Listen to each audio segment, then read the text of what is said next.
کوئی سوال وغیرہ تو نہیں ہے آپ لوگوں میں؟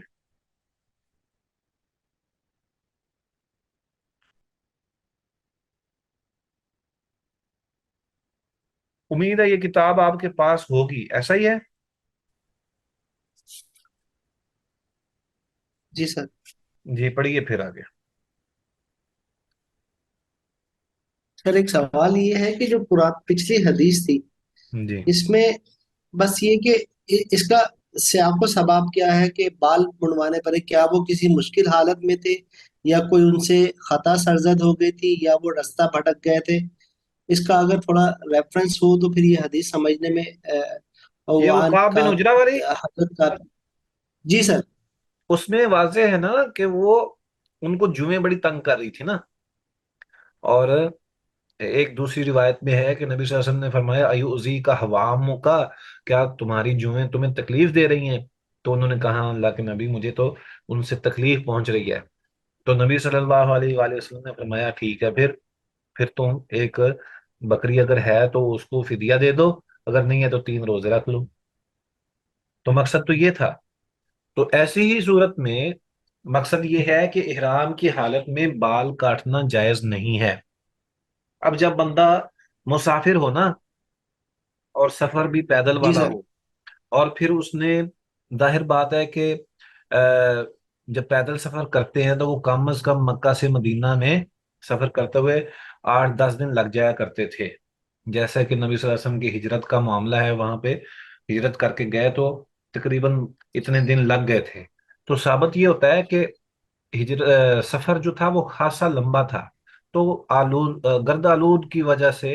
آلودگی کی وجہ سے یا گرد کی وجہ سے یا جو بھی صورت تھی، بال بڑے ہوں تو ان میں کنگھی وغیرہ نہیں کی جاتی، اور ایسی صورتحال میں نہانا بھی مشکل ہوتا ہے. تو پھر جوؤں کا پیدا ہو جانا یا ان کا بڑھ جانا، یہ ظاہر بات ہے کہ ایک فطری سی بات ہے. تو ان کو زیادہ تکلیف تھی کہ بہت ہی زیادہ کام خراب ہو گیا. بعض لوگوں کے نا یہ مسائل ہوتے ہیں. کسی کو تو بالکل سر صاف رہتا ہے اور پسینہ ہو بھی تو تب بھی ان کے پسینے میں ایسی صورت نہیں ہوتی. لیکن بعض لوگوں کا پسینہ جو ہے وہ تھوڑا سا مختلف ہوتا ہے.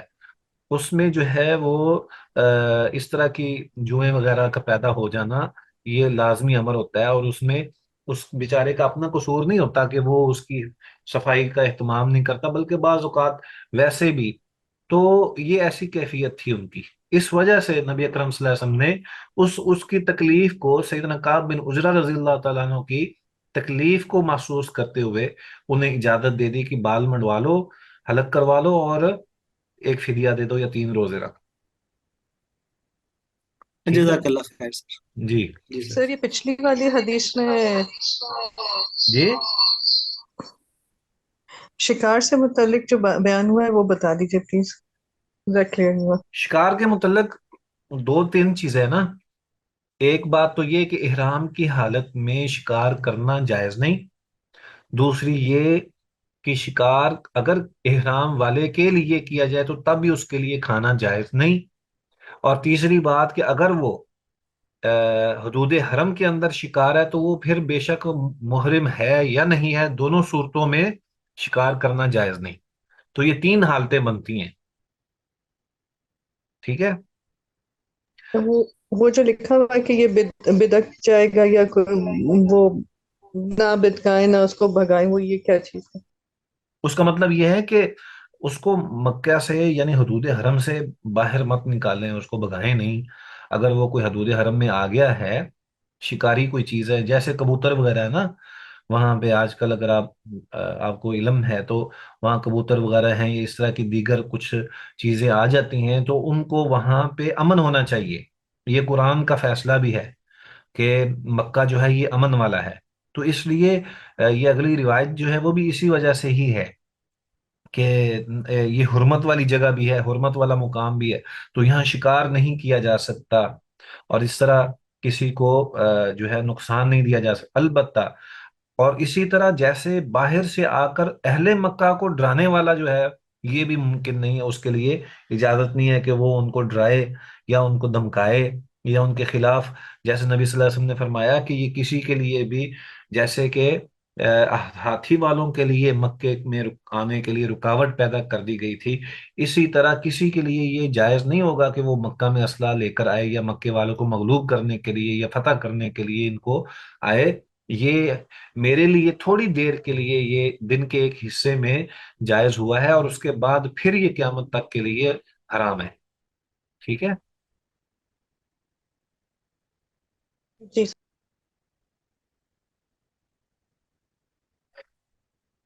وعن عبد الله بن سعيد بن عاصم رضی اللہ عنہ ان رسول اللہ صلی اللہ علیہ وسلم قال، عبداللہ بن زید بن عاصم رضی اللہ تعالی عنہ سے روایت ہے کہ رسول اللہ صلی اللہ علیہ وسلم نے ارشاد فرمایا، ان ابراہیم حرم مکہ، بلا شبہ ابراہیم علیہ السلام نے مکے کو حرمت والا قرار دیا ہے، ودعا لأہلہا، اور یہاں کے باسیوں کے لیے انہوں نے دعا کی تھی۔ وہ دعا کیا تھی؟ کہ اے اللہ ان کو پھل بھی دے، اور ان کو کھانے بھی دے، اور ان کو طرح طرح کی چیزیں اور نعمتیں بھی عطا فرما۔ سورہ ابراہیم کے اندر اس چیز کا تذکرہ ہے۔ اور فرمایا وَإِنِّي حَرَّمْتُ الْمَدِينَةَ، اور بلا شبہ میں مدینے کو حرمت والا قرار دیتا ہوں، کما حرم ابراہیم مکہ، جیسے ابراہیم علیہ السلام نے مکے کو حرمت والا قرار دیا تھا۔ وَإِنِّي دَعَوْتُ فِي سَاعِهَا، اب وہاں پہ حضرت ابراہیم علیہ السلام نے وہاں دعا کی تھی مکے والوں کے لیے،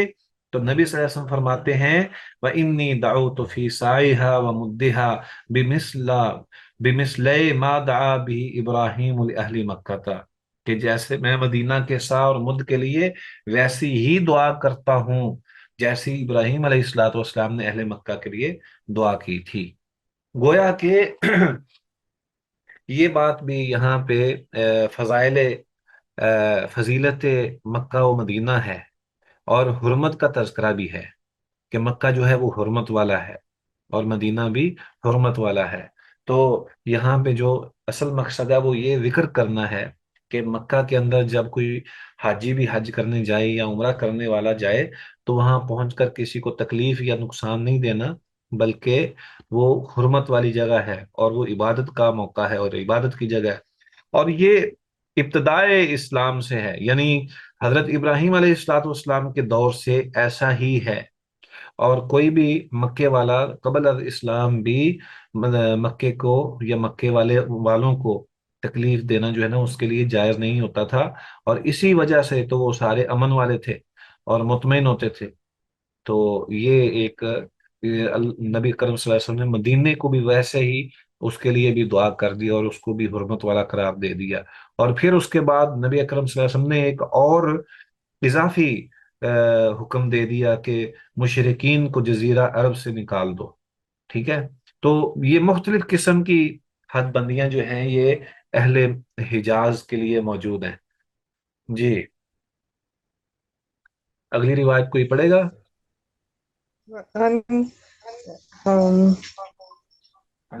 عن علی ابن ابی طالب رضی اللہ عنہ قال قال رسول اللہ صلی اللہ علیہ وسلم المدینہ حرام علیہ الى الصوم۔ حضرت علی بن ابی طالب رضی اللہ عنہ سے روایت ہے کہ وہ فرماتے ہیں کہ نبی کریم صلی اللہ علیہ وآلہ وسلم کا ارشاد ہے، مدینہ کا کوہ عیر سے کوہ سور تک کا درمیانی خطہ حرمت والا ہے۔ جزاکم اللہ خیر۔ وعن علی بن ابی طالب رضی اللہ تعالی عنہ، سیدنا علی رضی اللہ تعالی عنہ سے روایت ہے، وہ بیان کرتے ہیں قال رسول اللہ صلی اللہ علیہ وآلہ وسلم، رسول اللہ صلی اللہ علیہ وآلہ وسلم نے ارشاد فرمایا، المدینۃ حرام ما بین عیر الی ثور، مدینہ حرمت والا ہے عیر پہاڑ سے سور پہاڑ تک، عیر پہاڑ سے سور پہاڑ تک۔ یہ جو عیر پہاڑ ہے یہ مدینہ کے جنوب میں ایک مشہور و معروف پہاڑ کا نام ہے، جو قباء کے جنوب مغرب میں واقع ہے،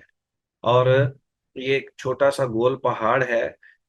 اور اسی طرح ایک دوسرا جو سور ہے، یہ چھوٹا گول پہاڑ ہے جو مدینہ طیبہ کے شمال میں جبل احد کے پیچھے واقع ہے۔ ایک روایت میں ہے ما بین عیر الی احد، کہ احد اور عیر کے درمیان جو بھی حصہ ہے یہ حرمت والا ہے۔ ٹھیک ہے، تو نبی اکرم صلی اللہ علیہ وآلہ وسلم نے اس کو حرمت والا قرار دیا ہے۔ ایک اور روایت کے اندر ما بین لابتیہا، کہ دو لابوں کے درمیان یعنی دو حروں کے درمیان جو کچھ ہے وہ حرمت والا ہے، اور اس سے مراد وہ ہے کہ جو حرہ وبرہ ہے اور حرہ واقم جو مدینہ کے مشرق میں ہے اور ایک مغرب میں ہے، تو گویا کہ نبی اکرم صلی اللہ علیہ وآلہ وسلم نے مدینہ کو بھی حرمت والا قرار دے دیا ہے، اور یہ ہر لحاظ سے حرمت والا ہے۔ تو یہاں پہ حج کے ایام یا حج کے ابواب میں کتاب میں اس بات کا ذکر کرنا، اس کا مقصد یہ ہے کہ نبی اکرم صلی اللہ علیہ وآلہ وسلم جو ہیں وہ اس مدینہ کو بھی اتنی اہمیت دیتے تھے، اور یہ بھی حرمت والا ہی ہے۔ اچھا جی، آگے یہ باب تو ختم ہو گیا۔ اگلا باب ہے باب صفت الحج و دخول مکہ، حج کرنے اور مکہ میں داخل ہونے کے طریقہ کا بیان۔ یہ سیدنا جابر بن عبداللہ رضی اللہ تعالی عنہما کی روایت ہے، اور یہ بہت ہی مفصل روایت ہے۔ اس روایت کو میں پڑھتا ہوں، آپ تھوڑا سا اس میں نا توجہ کی ضرورت ہے، کیونکہ یہ بڑی معروف، اور اس کے اندر بہت ساری چیزیں جو ہیں وہ تفصیلاً موجود ہیں نبی اکرم صلی اللہ علیہ وآلہ وسلم کے حج کے حوالے سے۔ تقریباً بہت ساری چیزیں اس کے اندر شامل ہیں، تو ہمیں انشاءاللہ امید ہے کہ یہ سیشن ختم ہونے سے پہلے ہم اس کو مکمل کر لیں گے، تو آپ کی توجہ کی ضرورت ہے۔ عن جابر بن عبداللہ رضی اللہ تعالی عنہما، سیدنا جابر بن عبداللہ رضی اللہ تعالی عنہما سے روایت ہے، ہاں جی، ان رسول اللہ صلی اللہ علیہ وآلہ وسلم، کہ بلا شبہ رسول اللہ صلی اللہ علیہ وآلہ وسلم نے ارشاد فرمایا، ان رسول اللہ صلی اللہ علیہ وسلم حج، کہ رسول اللہ صلی اللہ علیہ وآلہ وسلم نے حج کیا، فخرجنا معه، پس ہم نکلے نبی اکرم صلی اللہ علیہ وآلہ وسلم کے ساتھ، حتی اذا اتینا ذی الحلیفہ، یہاں تک کہ ہم آئے ذوالحلیفہ پر، فولدت اسماء بنت امیس، تو اسماء بنت امیس رضی اللہ تعالی عنہ نے بچے کو جنم دے دیا۔ فقال، آپ صلی اللہ علیہ وسلم نے فرمایا، اغتسلی واستفسری بثوب واحرمی، کہ آپ غسل کریں، غسل کر لو، اور نیچے ایک لنگوٹ باندھ لو کسی کپڑے کا، اور احرام کی نیت کر لو۔ وصلی رسول اللہ صلی اللہ علیہ وسلم فی المسجد، اور رسول اللہ صلی اللہ علیہ وآلہ وسلم نے نماز پڑھی مسجد کے اندر۔ ثم رکبا، پھر آپ صلی اللہ علیہ وسلم سوار ہوئے، القصوا، اپنی اونٹنی قصوا پر، حتی اذا استوت به علی البیضاء، یہاں تک کہ جب آپ بیضاء کے برابر آئے، احل بالتوحید، احل بالتوحید، تو نبی اکرم صلی اللہ علیہ وآلہ وسلم نے تلبیہ پکارا، لبیک اللہم لبیک، لبیک اللہم لبیک، لبیک لا شریک لک لبیک، ان الحمد والنعمت لک والملک لا شریک لک، حاضر ہوں اے میرے اللہ، میں حاضر ہوں، میں حاضر ہوں، تیرا کوئی شریک نہیں، میں حاضر ہوں، بلا شبہ ساری تعریفیں اور نعمتیں تیری ہی ہیں، اور بادشاہت بھی تیری ہے، تیرا کوئی شریک نہیں ہے۔ حتی اذا اتینا البیت استلم الرکن، یہاں تک کہ جب ہم بیت اللہ آئے پہنچے، استلم الرکن، تو نبی اکرم صلی اللہ علیہ وآلہ وسلم نے حجر اسود کو بوسہ دیا۔ اچھا، یہاں پہ استلام کا ذکر ہے، یہاں پہ استلام کا ذکر ہے، تو استلام میں یہ بات ذہن میں رکھیں، استلام کا مطلب یہ ہے کہ نبی اکرم صلی اللہ علیہ وسلم نے تو بوسہ دیا، لیکن اگر کوئی شخص بوسہ نہیں دے پایا تو وہ دور سے ہی اگر کوئی اشارہ کر دے تو وہ بھی استلام ہی کنسیڈر ہوگا، یعنی اس کا اگر ہاتھ لگ جائے تو اس کو ہاتھ کو چوم لے، اگر کوئی کپڑا یا چھڑی لگ جائے حجر اسود کو تو اس کو چوم لے، یہ اس کے لیے کافی ہو جائے گا، اور اگر وہ چوم نہیں سکا، اگر وہ دور ہے تو ہاتھ کا اشارہ ہی کر لے، اور اشارہ صرف کرنا ہے وہاں پہ، اگر ہاتھ لگا نہیں ہے تو پھر اس کو چومنا